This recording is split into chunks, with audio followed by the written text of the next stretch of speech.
I just watched what is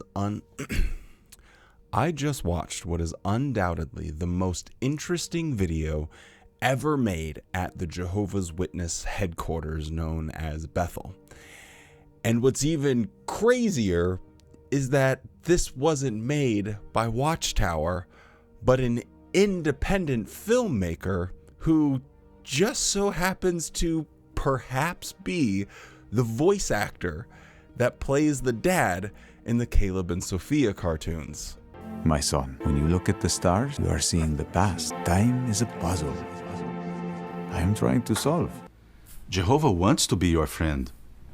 But if you did something bad, he wants you to tell. Do you remember when Peter said he would never stumble? Wow. This is probably also going to be the most interesting video I've uploaded on this channel for quite some time. So let's do this.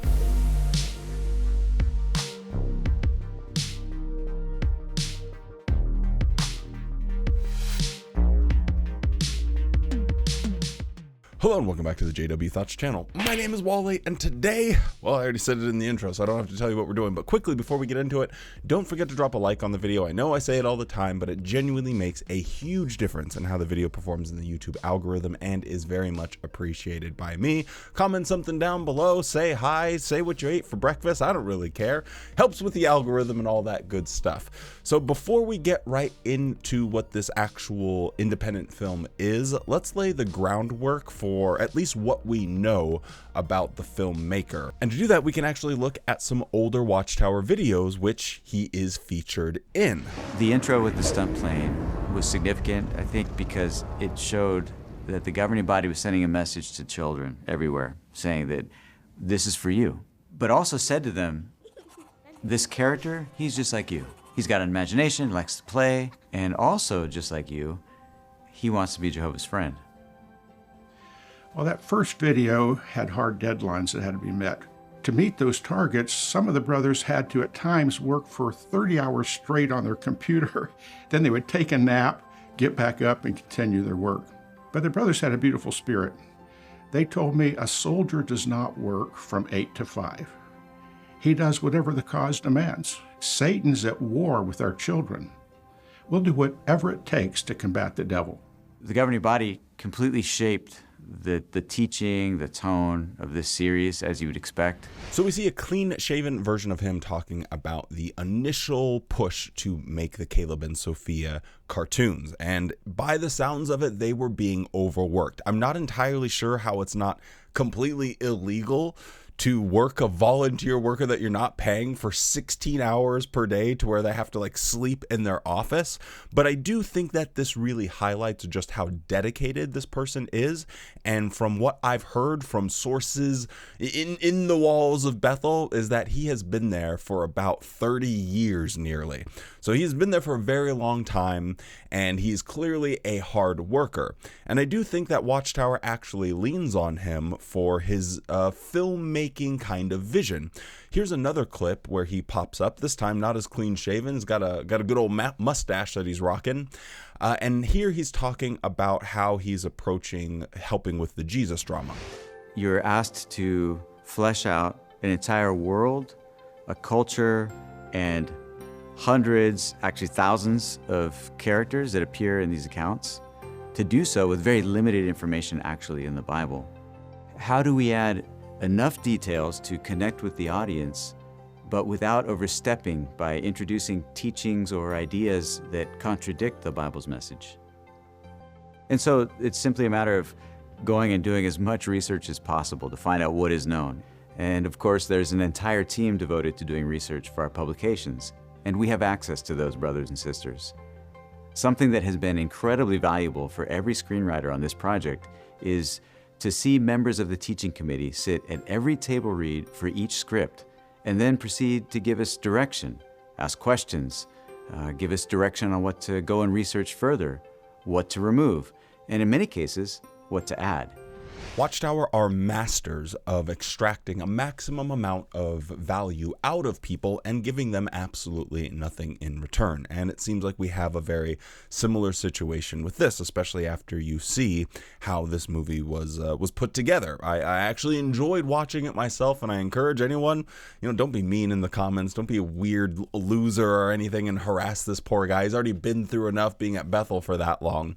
But I encourage everyone to go watch it. I actually enjoyed it. I thought it was pretty good. I think this person should be gassed up as much as possible. Maybe he'll wake up and leave Watchtower, which sounds like there might be some cracks, some chinks in the old armor, just judging by some of the themes and the dialogue that is in this film, which we're going to go over now. Now, because of copyright issues, I can't really show a lot of it, so I'm mostly going to be just reading from the transcript and giving you an idea and then some of my thoughts about what's happening on screen. But again, like I said, I'll put a link in the description if you want to go and check this thing out for yourself. You can watch it in full. So the opening of the film is showing this physicist who's very smart and elite, and he has a son, but he has to leave his son in order to solve some kind of problem. And the opening line of the actual film is, "All a boy wants from his dad is time." And I think that this is kind of quintessential in the overall theme that it's talking about, because there's a lot of regret. And I think that that actually comes from his actual life. Again, from what I've heard from my sources, is that in his private hours, having conversations at parties or gatherings with other Bethelites, he was openly talking about how odd and weird it is that he spent basically his entire life at Bethel away from his family. And when you leave Bethel at 19 and you only see your family, as much as is possible, every 5 years, every 3 years, something like that, you basically only are getting little tiny glimpses of who that person is becoming. As they are growing into an adult, you're completely unfamiliar with them. The kid that leaves at 19 isn't going to be the same at 25 as they'll be at 30, as they'll be at 35, as they'll be at 40, as they'll be at 50. And so when you've missed out on all of this growth, it sort of makes you question, well, what was it all for? Was it for a higher purpose? Was there a bigger reason behind that, which is alluded to a little bit later. So one of the more interesting elements here is that there is this corporation known as the consortium, and they're portrayed as the bad guys. Calcification therapy increases happiness by 35%. It's not that place anymore. Everyone questions what it has become. As he's walking through and they're still doing most of the intro, there's a voice on a speaker where it says, "Welcome to the consortium. We harness scientific advancement for the good of mankind." And then there's a speaker that says pacification therapy increases happiness by 35%.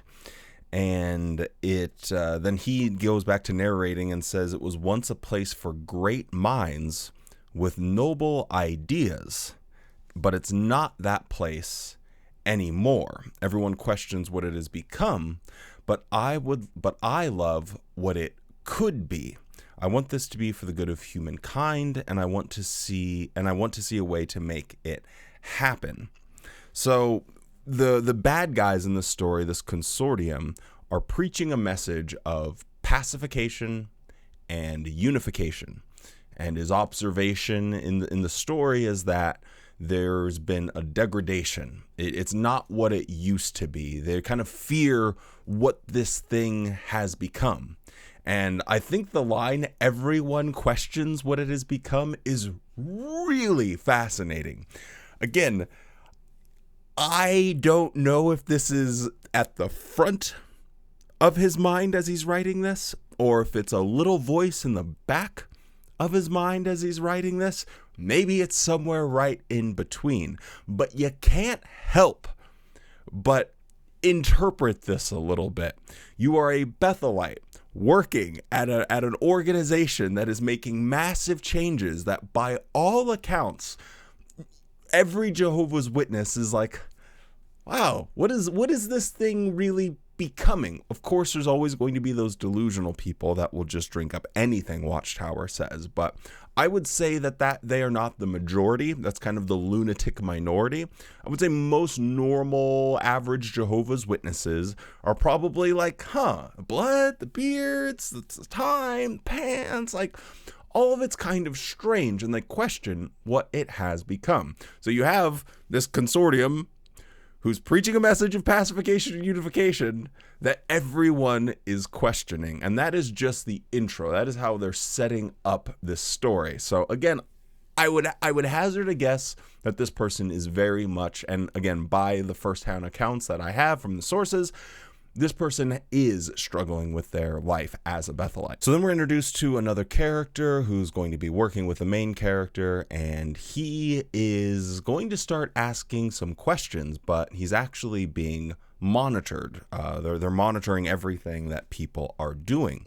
And he comes right out and says, I can't do this anymore. They're lying to us, and this isn't for our protection.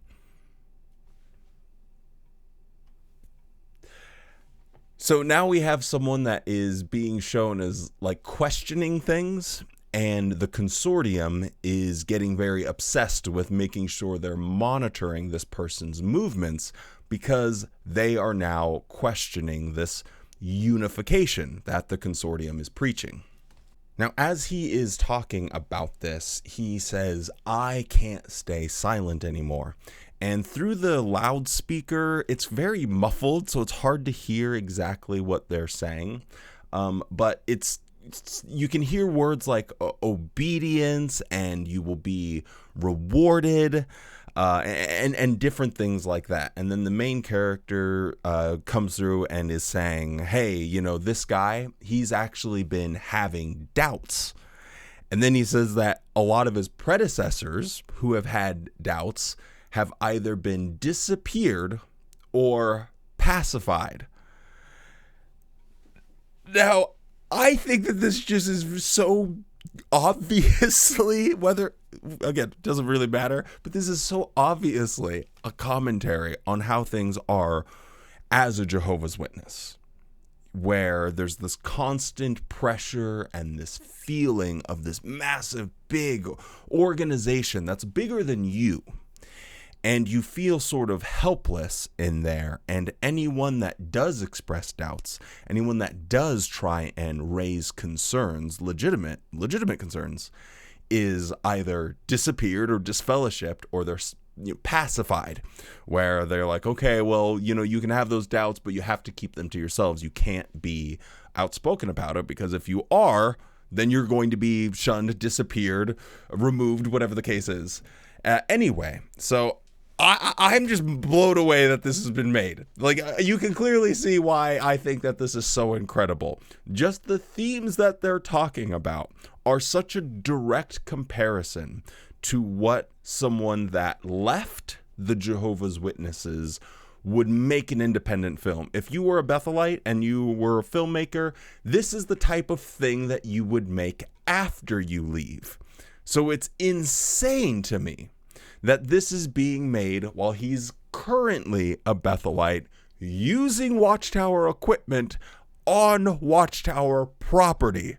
Like, mind blown. So now we get to see what happens to the character that says, oh no, I'm not going to stay silent, and how the consortium deals with such a person. We have this evil lady who works for the consortium, and she gives him an injection that is later revealed pacifies his mind.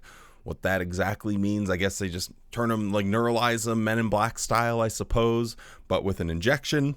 But we have the answer to the problem. When you are someone that doesn't want to stay silent, you have to be silenced. You have to just neuralize their brains so they can't communicate any of these fears or doubts or concerns to anyone else. And the very next scene is two characters talking about it, and the visual, which hopefully it's on screen now, is he walks up to him and says, oh, what are you eating? And he says, the usual. And it's basically a Matrix situation. Do you want the red pill or the blue pill? Like, this is so on the freaking nose at this point. Like, everyone knows the reference of that, right?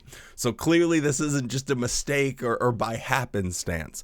This is very obviously, commenting on the fact of like, okay, what happens when you want to get to the truth of something and not just believe the lie?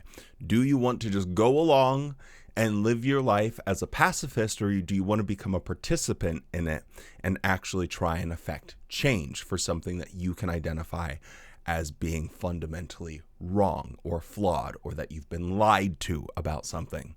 This is insane for a Bethelite to be making. But I think there's like this weird amount of hope that I have for this individual. I gotta be honest, if you are writing this, thinking about it, editing it, making, you have to have something going on in the back of your mind that is saying, wake up. But that really begs the question of why they let this happen. That seems to be the real head-scratching moment. Why would Watchtower let someone make this specific independent film? Now, I won't go and like break down every single thing that happens, but there are a couple of different scenes I do find interesting. One of them was when they're talking about building this machine, this competition that they're having at the consortium and they're rewarding someone with like a time travel jump.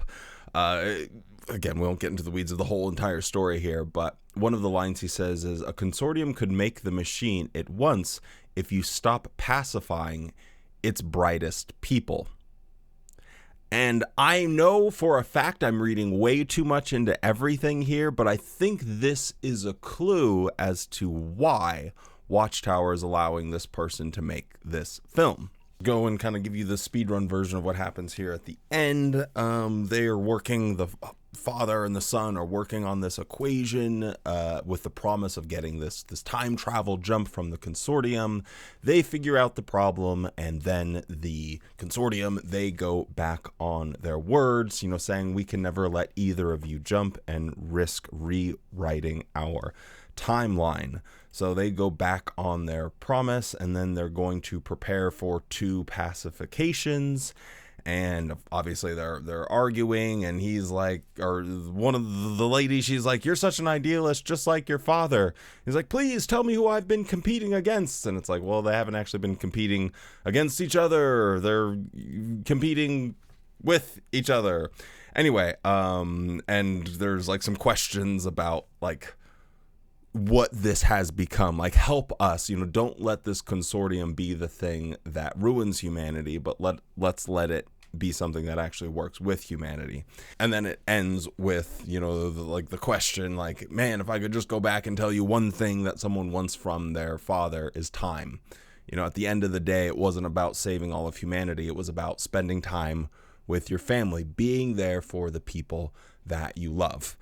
Anyway, again, this is just a quick little summation of what happened here. So go watch it for yourself. You won't regret it.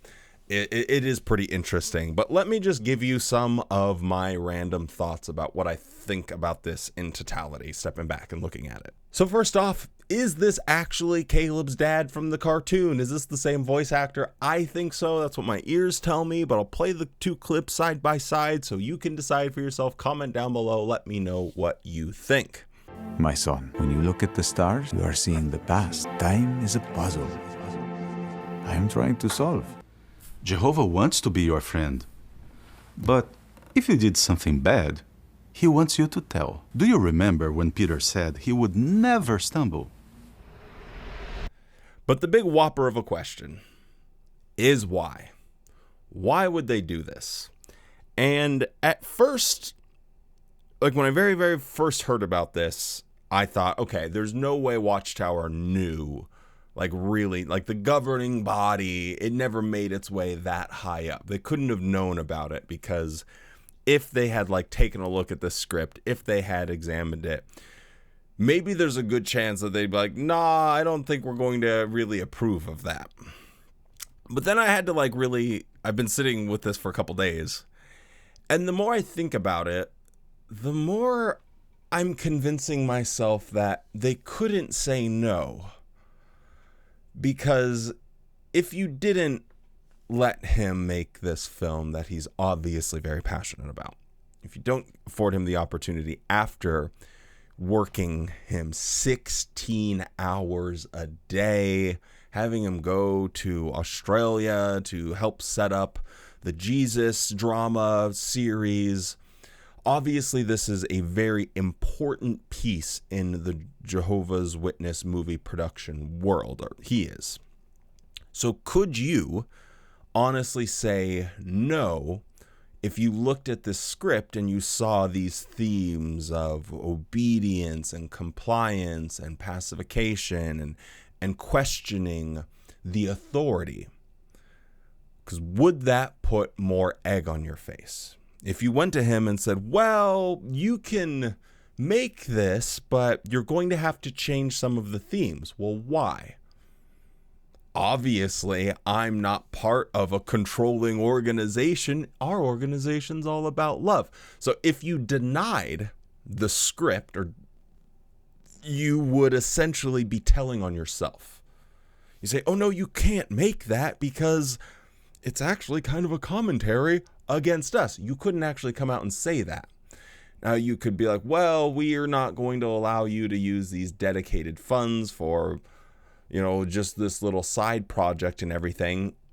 But again, he has given you his whole life, showing up at Bethel's doorstep as a 19-year-old and sticking it out through all of the various arcs of Watchtower, through their printing phase, to their building phase, to the audio visual phase, all of these different things. He has been there and he's done everything you asked. It's not an unreasonable request to be able to get a little bit of time off, a little bit of time to be able to make a passion project that you really care about. It's not like Bethelites get all this vacation time. It's not like they're just sitting around doing nothing, twiddling their thumbs all day. They are working so hard for Watchtower, always doing busy work. It's very unreasonable to think that they can have zero time to themselves. And if I'm a Watchtower leader and I have to approve or deny his request, or maybe he didn't even request, maybe he just ran it and they didn't know about it. That is a possibility. But in my little hypothetical here, if this is coming across my desk and I am a Watchtower leader, I have to say yes. Like, it's just so unreasonable to deny it, because they don't get vacation time like that. They don't get like a 401k or a pension. They are dedicating their life. You have to give people something, especially if it's a known fact that this person has been vocal about struggling with being away from their family for so long. If you know that about this individual, you have to give them something, or you might lose the talent. And that is like that little moment in the film where he says, oh, they could complete this project if they didn't pacify all their talent. He is the talent. He doesn't want to be pacified. If Watchtower tried to pacify him, would that have been the breaking point? Would that have been the moment where he said, well, maybe it's time for me to leave Bethel? And what Watchtower does is they lose someone that obviously has a vision, an eye for filmmaking, an eye for being able to tell a story in a compelling way that can capture the attention of an audience. Like, this isn't something that he just made with his pals in the backyard. This won multiple awards from worldly independent film critic award people. I don't know what they're called, but you get what I'm saying. I do think it's a bit of an unfair advantage, because if you're going against independent filmmakers that might not have access to all of the equipment and editing software and the sound mixing. The sound in this is really, really, really, really good. And it's just not something that you hear in even low budget movies, let alone just independent indie films. Like, the level of sound quality is pretty high here. So just something that I came across. But anyway, it just doesn't matter. But I do think there's a slight unfair advantage for this winning awards because he does have access to a lot of really, really high end equipment. Neither here nor there. Respect on his name. But my hypothesis is that Watchtower couldn't say no. You look at the theme of it, you look at how hard they work people, how could you deny him without losing him? And so if you don't want to lose him as a talent, you have to let him do this. And the most likely scenario, which is probably going to happen even after I make this and someone else, another exjw YouTuber makes a video about it, this isn't going to be so unimaginably popular that everyone knows about it. Jehovah's Witnesses around the world are not going to hear like, oh, well, you let a Bethelite make an independent sci-fi film, but I can't go to Comic-Con. There's just such an incredibly low probability that average, ordinary Joe Schmo Jehovah's Witnesses actually ever hear about this, that there's not a lot of risk involved. Like, you're not like, oh man, well, if they hear about this is going to be really embarrassing. The odds are most Jehovah's Witnesses will never come across this. But now that it's out there in the exjw world, I guess we'll have to wait and see. But I found this absolutely fascinating. Let me know what you guys thought about it. Take a watch. Again, please use the old thing that goes between your ears. Use your brain, okay? Don't go and send this person hate. Don't go and comment or whatever. That's just not going to be a good look for ex-Jehovah's Witnesses. If this is a person that's struggling, we want to be a community that can be a soft landing for people, not this vitriolic, frothing out the mouth, insane apostates with conspiracy theories of just a bunch of hoopla nonsense about what really goes on in the underbelly of Watchtower. And I know you guys are harboring fugitives and all of the pedophiles are there and you're probably what, like, don't be that person. Don't be weird, okay? Anyway, I feel like I'm not your dad, so I guess you can do whatever you want at the end of the day with your time. But I'm just completely dumbfounded by this. I found it absolutely fascinating, and I had to talk about it. With all that being said, stay safe, be kind, and don't forget to spend more time loving the things you love than hating the things you hate. Now go out there and have a good-ass day.